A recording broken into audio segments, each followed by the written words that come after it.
तो भाई लोग कैसे हो। आज मैं आप लोग के लिए राज कॉमिक्स की एक और बहुत बेहतरीन कॉमिक्स लेके आया हूँ, दो बेचारे। चलिए कहानी स्टार्ट करते हैं। बेलापुर गांव में दो भाई रहते थे। एक का नाम ननकू और दूसरे का नाम सनकू। ननकू बड़ा होने के साथ साथ जितना अधिक समझदार था, सनकू छोटा होने के साथ उतना ही शैतान भी था। फिर भी दोनों भाइयों में अटूट प्रेम था। दोनों हमेशा साथ साथ रहते, साथ साथ खेतों में जाते। एक हल चलाता तो दूसरा बीज डालता हुआ उसके पीछे पीछे चलता था। घर में दोनों अकेले रहते थे। माँ बाप मर चुके थे और दोनों की अभी तक शादी नहीं हुई थी। घर में भी दोनों मिलजुल कर काम करते थे। ननकू भैया, घर की सफाई तो हो चुकी है, अब कपड़े धो लूँ? नहीं, कपड़े मैं धो लूँगा, तू बैठ कर आराम कर। ननकू और सनकू काम से निपट कर अपनी बैलगाड़ी पर सवार होकर घूमने निकल जाते थे। आज नदी किनारे चलते हैं। ठीक है, उस तरफ गए काफ़ी दिन हो गए हैं, लेकिन शाम होने से पहले ही वे घर लौट आते थे। ननकू भैया लौट चलो, सूरज छिपने जा रहा है। असल में उन दोनों को रणधोती का रोग था। रात होते ही उन्हें अंधेरे में कुछ भी दिखाई नहीं देता था। आज लौटने में कुछ ज़्यादा देर हो गई। इस बात को छुपाने के लिए उन्होंने एक तरकीब खोज ली थी। वे रात होने से पहले ही अपने सारे काम धंधे खत्म कर लेते थे, फिर आराम से खाट पर बैठकर गप्पे मारते थे। और ननकू भैया, जब उस भयानक रात में वह शेर मेरी तरफ आ रहा था तो मैंने उसे आंख मार दी। बेचारा डर कर भाग गया। अबे क्यों गप मारता है? रात को तुझे दिखाई ही नहीं देता। अड़ोसी पड़ोसी देखते तो बड़े हैरान होते थे। क्या बात है ननकू, दोनों खाट पर बैठे डटे बैठे हो? तुम्हारा खाना कौन बना रहा है? बिना घरवाली के ही बड़ी मौज मस्ती से रहते हो। लेकिन जो लोग उनकी बीमारी के बारे में जानते थे, वे उन्हें देखकर छींटा कसी करने से बाज नहीं आते थे। देखो ननकू सनकू जा रहे हैं, बेचारे दिन के समय ही तो बाहर निकल पाते हैं। बेचारे रात के अंधेरे में कुछ भी नहीं देख सकते। इसीलिए तो दोनों अकेले डोल रहे हैं। इन्हें कोई अपनी लड़की देने के लिए तैयार नहीं है। लोगों की बातें सुनकर सनकू का खून खौल उठता। ननकू भैया, सुना यह रामजी दुकानदार क्या कह रहा है? तू क्यों अपना खून जला रहे हो? इन्हें बोलने दो, एक दिन अपने आप चुप हो जाएंगे। इनका मुंह बंद करना ही पड़ेगा। रणजी कितने दिनों से पीछे पड़ा है। चलो किसी दिन उसकी बहनों को ही देख आए। चलेंगे किसी दिन, लेकिन जल्दी चलना चाहिए, कहीं उनके कानों में भनक पड़ गई तो मुश्किल होगी। आज बड़ी समझदारी की बात कर रहा है। लगता है मेरा भाई अक्लमंद होता जा रहा है। आखिर भाई की समझदारी का कुछ असर होगा या नहीं? ठीक है, फिर रणजी को संदेश भेज देते हैं। अगले शुक्रवार को वहाँ चलेंगे। वहाँ कहीं हमारा भेद न खुल जाए। भेद कैसे खुलेगा? हम सुबह सुबह चलकर अंधेरा होने से पहले अपने घर लौट आएंगे। शुक्रवार के दिन सुबह सुबह। सनकू, बैलगाड़ी तैयार है, अब ज़्यादा देर मत लगाओ, नहीं तो लौटने तक अंधेरा हो जाएगा। सनकू घर से निकलकर बाहर आया। वाह सनकू, क्या खूब जच रहे हो, अभी से दूल्हा नजर आ रहे हो। रहने दो, मुझे मत बनाओ, पहले अपनी तरफ तो देखो। रास्ते में, चलो मेरे शेरो चलो। आज ये जोड़ी सज धज कर कहाँ चली? आज तो दोनों ऐसे जच रहे हैं जैसे ससुराल जा रहे हैं। बैलगाड़ी हवा से बातें करती हुई दौड़ रही थी। धूप कितनी तेज है, बैलों को पानी पिलाना होगा। कोई छायादार जगह दिखे तो बैलगाड़ी रोक लो। थोड़ा आगे बढ़ते ही जंगल शुरू हो गया। चारों तरफ छायादार पेड़ थे। यहीं गाड़ी रोक कर बैलों को खोल देता हूँ। हाँ ननकू भैया, इस पेड़ के नीचे बैठकर हम भी कुछ देर चिलम पी लेंगे। काफ़ी देर बाद, अरे बैल कहाँ गए? यहाँ तो दूर दूर तक दिखाई नहीं दे रहे। लगता है कहीं दूर निकल गए हैं। दोनों भाई बैलों को ढूंढने लगे। सनकू, तुम उस तरफ देखो, मैं इधर जाता हूँ। ठीक है। ढूंढते ढूंढते शाम हो गई पर बैल कहीं नहीं मिले। ननकू भैया, अब तो अंधेरा होने लगा। इस अंधेरे में हम बैलों को कैसे देख सकेंगे? तभी ननकू को एक तरकीब सूझी। अंधेरे में अब बैल दिखाई तो देंगे नहीं, मैं अपनी पगड़ी उतार लेता हूँ। ननकू ने पगड़ी उतार ली। अब इसका एक सिरा तुम पकड़ लो और एक मैं पकड़ लेता हूँ। दोनों भाइयों ने पगड़ी का एक एक सिरा पकड़ लिया। अब इसे फैलाकर आगे बढ़ते हैं। इसके बीच में जो कोई चीज़ अटकेगी उसे हाथ लगाकर देख लेंगे। हो सकता है कि हमारा बैल इसमें अटक जाए। तरकीब तो बड़ी चौखी है ननकू भैया। अब वे जंगल की ओर बढ़ने लगे। पगड़ी को खींच कर पकड़ो। पगड़ी कभी झाड़ी में अटक जाती। अरे कहाँ अटक गई पगड़ी? तो कभी कोई पेड़ बीच में आ जाता। फिर कुछ अटका, शायद बैल ही है। दोनों ने हाथ बढ़ाकर अटकी हुई चीजों को छू कर देखा और बैलों को ना पाकर निराश हो गए। अरे यह तो पेड़ निकला। इसी तरह वे काफी देर ढूंढते रहे, लेकिन बैल नहीं मिला। तभी उनकी पगड़ी के घेरे में एक आदमी फंस गया। अरे रे रे, यह क्या है? जब उस व्यक्ति ने उन इन दोनों को देखा तो वह बोला, अरे ननकू सनकू, आप दोनों यहाँ यह पगड़ी से क्या कर रहे हो? अपने होने वाले रणजी की आवाज़ सुनकर दोनों भाइयों के मुंह उतर गए। अब तो पोल खुल कर रहेगी। लेकिन ननकू ने झट बात बनाते हुए कहा, यह सनकू पेड़ के नीचे बैठा था, कुएं ने पगड़ी पर बीट कर दी। मैंने कहा भी ऐसे ही साफ कर देते हैं, पर यह नहीं माना और पगड़ी धोकर ले आया। बस उसे सुखा रहे थे। अब तो पगड़ी सूख गई है, इसे बांध कर तैयार हो जाओ। बैल कहाँ हैं? तब तक मैं उन्हें गाड़ी में जोतता हूँ। यहीं कहीं चल रहे होंगे, भूरे रंग के हैं, पकड़ लाइए। दोनों भाई पगड़ी बांधने में लग गए और रणजी बैलों को ढूंढने लगा। कमबख्त, ये बैल कहाँ गए? थोड़ी देर बाद, लो बैल तो यहीं चल रहे थे, अब इन्हें गाड़ी में जोतता हूँ। रणजी ने झटपट बैलों को गाड़ी में जोता और फिर उनकी सवारी ससुराल की ओर चल पड़ी। ससुराल पहुंचकर दोनों का जोरदार स्वागत हुआ। आइए पधारिए ननकू जी, सनकू जी। दोनों को सजे धजे कमरे में ले जाकर बैठाया गया। आप लोग आराम से बैठो, मैं अभी आया। सनकू, होशियार रहना, कहीं पोल ना खुल जाए। भगवान इलाज रखेंगे। थोड़ी देर बाद, चलिए ननकू जी, सनकू जी, भोजन तैयार है, आप हाथ मुंह धो लीजिए। ननकू और सनकू भोजन करने बैठे। आप लोग भोजन कीजिए, अभी मैं अपनी बहनों को हाथ लस्सी भेजता हूँ। जैसे ही रणजी कमरे से बाहर गया कि पिछले दरवाजे से एक कुत्ता अंदर घुस आया और दोनों की थाली से रोटी उठाकर भाग गया। दोनों ने रोटी की ओर हाथ बढ़ाया तो थाली खाली मिली। अरे, थाली में से रोटी कौन ले गया? सनकू, तुमने ली है? पर रोटी तो मेरी थाली में भी नहीं है। लगता है कुत्ता या चूहा उठा कर ले गया है। अब की बार जरा ध्यान रखना। बेफिक्र रहो, मैंने डंडा तैयार रखा हुआ है। लस्सी लेकर दोनों बहनों को भेजा गया, जिससे ननकू और सनकू की शादी होने वाली थी। जैसी भी दोनों कमरे में आई तो आहट सुनते ही सनकू ने डंडा दे मारा।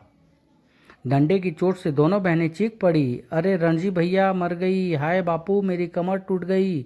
अरे बाप रे, लगता है मैंने गुणवंती और लाजवंती को पीट दिया है। अब दोनों का रोना सुनकर घर के अन्य लोग दौड़े आए। क्या हुआ? आहा, यह चिल्लाना कैसा? क्या बात है? क्या हो रहा है? ननकू तुरंत बात संभालते हुए बोला, यह सनकू एकदम मूर्ख है। कई बार समझा कर लाया था कि होने वाली पत्नी जब भोजन परोसे तो उसके शरीर से लकड़ी केवल छुआई जाती है। हमारे यहाँ ऐसा रिवाज है, लेकिन इसने करारी चोट मार दी। चलो, आप लोगों का दस्तूर तो पूरा हो गया, अब आप आराम से बैठकर खाना खा लीजिए। ठीक है। खाना खाने के बाद, चलो खाना तो नसीब हुआ, अब हाथ धोने के लिए बाहर जाना पड़ेगा, फिर कोई बखेड़ा खड़ा ना हो जाए। चलिए मैं आपका हाथ धुलवा दूं। तभी दरवाजे से बाहर निकलते हुए, हाय मैं मरा, जरूर दहलीज से ठोकर खाई होगी। अब क्या हुआ? कुछ नहीं, जमीन पर देखकर चलने की आदत नहीं है सनकू को, बस ठोकर लगी होगी। चोट तो नहीं आई सनकू जी? ऐसी वैसी चोट से सनकू पर कोई असर नहीं होता। हाथ धोने के बाद आप ऊपर वाले कमरे में पधारो, आपके सोने का इंतजाम वहीं किया है। दोनों भगवान का नाम लेते हुए सीढ़ियाँ चढ़ने लगे। संभल संभल कर चढ़ना ननकू भैया, तू मेरी फिक्र मत कर, अपना ख्याल कर। लेकिन अगली सीढ़ी पर सनकू का पाँव फिसला और वह लुढ़कते हुए नीचे आ गिरा। अरे रे रे, मैं मर गया, मेरी कमर टूट गई। शोर सुनकर घर के लोग दौड़े आए। सनकू कमर को पकड़कर बड़ी मुश्किल से खड़ा हुआ। रणजी ने उससे पूछा, क्या हुआ सनकू जी? सीढ़ियों से कैसे गिर गए? क्या बताऊं, हाय। तभी ननकू ने बीच में बोलकर फिर से बात संभाल ली। सनकू कुछ ज़्यादा ही अड़ियल है, कहने लगा कि कुल 15 सीढ़ियाँ हैं, जबकि मैंने कहा 13। बस सीढ़ियाँ गिनने के लिए वापस नीचे दौड़ा। शायद जल्दी जल्दी में दो दो सीढ़ियाँ फांद गया होगा। दिखाइए सनकू जी, कहीं चोट तो नहीं आई? नहीं, खास चोट नहीं लगी है। गरम गरम दूध में हल्दी डालकर भेजती हूँ। अब आपको ऊपर जाने की ज़रूरत नहीं, मैं आपके बिस्तर नीचे वाले कमरे में बिछा देता हूँ। आइए सनकू जी, आपका बिस्तर तक पहुँचा दूँ। लगता है आपकी कमर में काफ़ी दर्द है। सनकू ने मन ही मन रणजी को धन्यवाद दिया। आपकी मेहरबानी से बिस्तर नसीब हुआ, वरना न जाने और कितनी ठोकरें खानी पड़ती। थोड़ी देर बाद, अरे ननकू भैया की आवाज़ सुनाई नहीं दे रही है, कहाँ रह गए? रणजी कमरे में आया तो सनकू ने पूछा, ननकू भैया कहाँ गए? जरा खेत की तरफ गए हैं, अभी आते होंगे। काफ़ी देर तक ननकू लौट कर नहीं आया तो सनकू का माथा ठनका। अब की बार कहीं ननकू भैया किसी मुसीबत में न फंस गए हो। ननकू को ढूंढने के लिए सनकू कराते हुए कमरे से बाहर आया तो रणजी ने पूछा, यह कहाँ चल दिए सनकू जी? खेत की तरफ जाना है तो खेत की तरह जाना है, आओ मैं ले चलता हूँ। घर से निकलकर सनकू और रणजी खेतों की ओर बढ़े ही थे कि गड्ढे से उन्हें ननकू के चिल्लाने की आवाज़ सुनाई दी। सनकू मुझे बाहर निकालो, सनकू जल्दी आओ। अरे यह तो ननकू जी की आवाज़ है, लेकिन यह है कहाँ? रणजी ने गड्ढे में झांक कर देखा। अरे आप गड्ढे में कैसे गिरे? इस बार सनकू ने तुरंत बात बनाते हुए कहा। ननकू भैया, गड्ढा कितने हाथ गहरा निकला?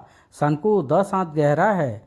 देखा रणजी, ननकू भैया भी कम अड़ियल नहीं है। यहाँ गड्ढा देखा और उसकी गहराई नापने के लिए इसमें कूद पड़े। यह तो इनकी पुरानी आदत है। अब आप ही बताएं, यह गड्ढा कितने हाथ गहरा है? 20 हाथ। तब तो तुम्हारा अनुमान गलत निकला ननकू भैया। रणजी अभी ने बाहर निकालिए और कमरे में पहुंचाइए। रणजी ने ननकू को गड्ढे से बाहर निकाला और कमरे में पहुंचा दिया। अब आप दोनों आराम फरमाइए, मैं दूध भिजवाता हूँ। माँ कहीं भूल तो नहीं गई? थोड़ी देर बाद एक बूढ़ी औरत दूध लेकर आई। मेहमानों के लिए दूध लाई हूँ, ले लीजिए। सनकू बिस्तर से उठा और बुढ़िया के पैर छूते हुए बोला, माताजी आपने क्यों कष्ट किया? तभी रणजी कमरे में आया। सनकू को नौकरानी के पैर छूते देखकर चिल्लाया, सनकू जी आप क्या कर रहे हो? यह तो हमारी नौकरानी है। सनकू ने फिर गड़बड़ कर दी। ननकू ने सफाई पेश की, इसमें सनकू की कोई गलती नहीं है। दरअसल हमारे माता पिता ने हमें बड़ों का सम्मान करने की शिक्षा दी थी। वे अमीर गरीब और नौकर मालिक में कोई भेद नहीं मानते थे।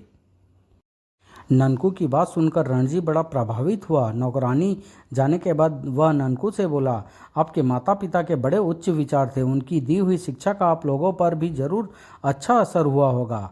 मेरी बहनें बड़ी किस्मत वाली होगी जो उन्हें इतने समझदार पति मिल रहे हैं। ही। अच्छा एक बात तो बताइए, आप दोनों को मेरी बहनें पसंद आई या नहीं? लेकिन हम उन्हें देख ही नहीं पाए। देखते भी कैसे? क्यों, लस्सी लेकर भेजा तो था उन्हें। दरअसल छड़ी मारने का दस्तूर निभाते समय हम देख ही नहीं सके। कोई बात नहीं, सुबह नाश्ता वही दोनों लेकर आएंगी, तब देख लीजिएगा। यह ठीक है, सुबह की रोशनी में तो हमें दिखाई देने लगेगा। कमरे में गर्मी है, इसलिए आपके बिस्तर बाहर आंगन में लगा देता हूँ। रात काफ़ी हो गई है, अब आप लोग सो जाइए। इतना कहकर रणजी कमरे से बाहर चला गया। दोनों बाहर आंगन में बिछे अपने अपने बिस्तर पर सो गए। आधी रात को ठंड लगी तो वे उठ कर बैठ गए। ननकू सनकू से बोला, चल सनकू अंदर वाले कमरे में चले, यहाँ तो ठंड लग रही है, चलो। अंधेरे में गिरते पड़ते वे दोनों गोदाम में पहुंच गए। लगता है हम किसी गोदाम में पहुंच गए हैं और यहाँ जमीन पर ही सोना पड़ेगा। दोनों ने अपनी अपनी पगड़ी का सिरहाना बनाया और जमीन पर लेट गए। वाह रे हमारी किस्मत, नरम नरम गुदगुदे बिस्तर छोड़कर जमीन मिली है सोने के लिए। थोड़ी देर बाद, मुझे तो कीड़े मकोड़ों के काटने के कारण नींद नहीं आ रही है। बस सवेरा होने में थोड़ी सी देर बाकी है। चुपचाप लेटा रहे, बना बनाया खेल मत बिगाड़। सुबह होते ही रणजी आंगन में आया। अरे बिस्तर तो खाली है। ननकू और सनकू सुबह सुबह कहाँ चले गए? रणजी दौड़ा दौड़ा बाहर अहाते में आया, लेकिन बैलगाड़ी तो खड़ी है। बैलगाड़ी के बिना गांव नहीं लौट सकते। हो सकता है खेतों की तरफ गए हो। रणजी खेतों की तरफ जा पहुंचा, लेकिन यहाँ भी दिखाई नहीं दे रहे हैं। रणजी निराश होकर अपने माँ बाप के पास पहुंचा। माँ बापू, ननकू और सनकू बिना बताए चले गए। क्या कह रहे हो बेटा? रणजी, इतना सुबह कैसे जा सकते हैं? शायद हमारी लड़कियाँ पसंद नहीं आई उन्हें। लड़कियाँ तो देखी ही नहीं उन्होंने। तभी नौकरानी वहां आकर बोली, जब मैं दूध लेकर गई थी तो सामने वाले कमरे में वे दोनों विराजमान थे। हाँ, वहां बैठकर मैंने उनसे बातचीत भी की। रणजी बात अधूरी छोड़कर उस कमरे की और लपका, लेकिन वहां भी ननकू सनकू को न पाकर निराश हो गया। खोज करते करते रणजी ने जाकर गोदाम का भिड़ा हुआ दरवाज़ा खोला तो अंदर का दृश्य देखकर वह भौचक्का रह गया। रणजी के पीछे पीछे सारा परिवार उस कमरे के दरवाजे पर आ खड़ा हुआ। अरे रे, ये गोदाम में आकर जमीन पर क्यों सो रहे हैं? मुझे तो इनके दिमाग में कोई खराबी नजर आती है। आंगन में बिस्तर बिछा तो रखे थे, फिर भी। शोर सुनकर दोनों की नींद खुल गई। भीड़ देखकर वे हैरान हो उठे। अरे इतने लोग क्यों जमा हैं? कहीं हमारी पोल तो नहीं खुल गई? ननकू फुर्ती से उठा और अपने होने वाले सास ससुर के पांव छूने लगा। सनकू ने भी उसका अनुसरण किया। जीते रहो बेटा, लेकिन आप यहाँ गोदाम में कैसे पहुँच गए? आप लोग तो बाहर आंगन में सोए हुए थे। ननकू ने तुरंत बात बनाते हुए कहा, क्या बताऊं, मेरा यह भाई बड़ा ही अड़ियल है, साथ ही इसे हर चीज़ की लंबाई नापने की सनक है। रात को यह कहने लगा कि इस गोदाम की लंबाई इसकी लंबाई से दुगनी है, जबकि मेरा कहना था कि मेरी लंबाई से दुगनी है। लेकिन यह अड़ गया तो मैंने कहा, हाथ कंगन को आरसी क्या, चलो नाप लेते हैं। बस लेट लेट कर कमरे की लंबाई नाप रहे थे कि अचानक आंख लग गई। कमरे की लंबाई नापने का काम भी अधूरा रह गया। इस पर ससुर जी ने मजाक करते हुए कहा, इस काम को अब पूरा कर लो, अब उसकी ज़रूरत नहीं है। लेकिन यह तो पता ही नहीं चला कि कमरे की लंबाई किसके कद से दोगुनी है, मेरे या भैया के। लेकिन हमें पता चल गया है कि गुणवंती का विवाह ननकू से करना ठीक रहेगा और लाजवंती का सनकू से। वह कैसे? गुणों की खान हमारी गुणवंती समझदार ननकू के योग्य है और समझ की जरा सी कच्ची लाजवंती की सनकी सनकू के साथ खरी निभेगी। लेकिन पिताजी, इन दोनों की पसंद नापसंद भी तो जान लेनी चाहिए। इस पर ननकू तुरंत बोला, ससुर जी जो भी करेंगे ठीक ही करेंगे, हमें मंजूर है। ननकू जी, अब शादी का मुहूर्त निकलवाइए और बारात लेकर पधारें। जी बहुत अच्छा। जब वे दोनों गांव लौटे तो उनकी शादी की बात सुनकर गांव वाले हैरान रह गए। ननकू और सनकू का विवाह, इस बार दोनों ने बाजी मार ही ली। थोड़े दिनों बाद ननकू और सनकू का विवाह बड़ी धूमधाम से हो गया और वे अपना जीवन आनंदपूर्वक बिताने लगे। समाप्त।